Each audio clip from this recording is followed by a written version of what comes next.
Welcome my YouTube channel. তোমরা সবাই কেমন আছো? তোমরা নিশ্চয়ই সবাই ভালো আছো। তার আগে আমি বলি, ছোটোদের জন্য ভালোবাসা এবং বড়দের জন্য প্রণাম রইল। আমি আজকে নতুন একটা রেসিপি তোমাদের সামনে এনেছি, সেটা হচ্ছে কচু দিয়ে চারা মাছের তরকারি। তো চলো আমরা শুরু করি।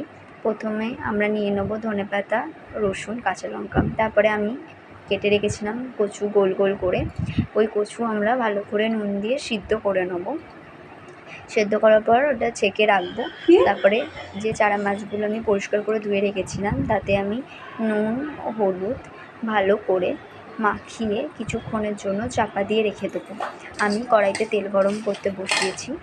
কড়াইয়ে তেল গরম হয়ে গেলে আমরা এক এক করে মাছগুলো ছাড়বো।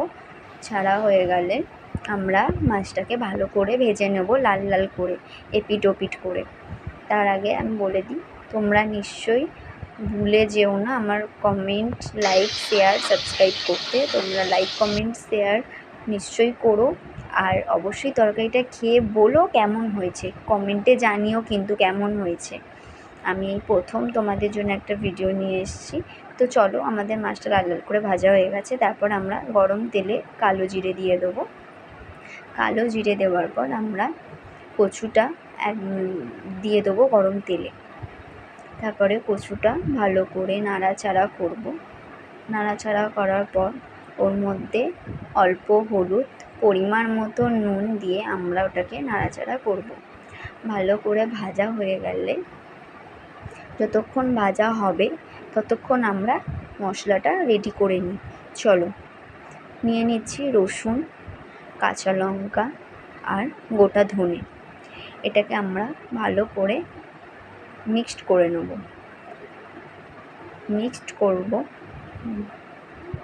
মিক্সড হয়ে গেছে, তো আমরা দিয়ে দিলাম। দিয়ে দেখেছো কচুগুলো কেমন লাল লাল ভাজা হয়েছে। তারপরে কিন্তু আমি মশলাটা দিলাম। মশলাটা দেওয়ার পর ভালো করে নাড়াচাড়া করব। ততক্ষণে আমরা ধনেপাতাটাকে বেটে নেব।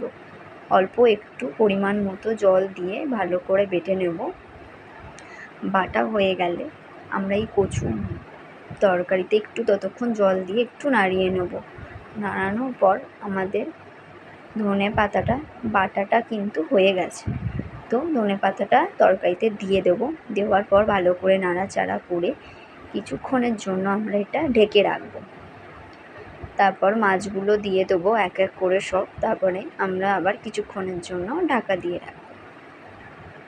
তো দেখলে আমার কিন্তু তরকারিটা কমপ্লিট। তোমরা কিন্তু অবশ্যই এটা বাড়িতে ট্রাই করো। আর কমেন্টে কিন্তু অবশ্যই জানিও যে তোমাদের কেমন লাগলো। টাটা সবাইকে, তোমরা সবাই ভালো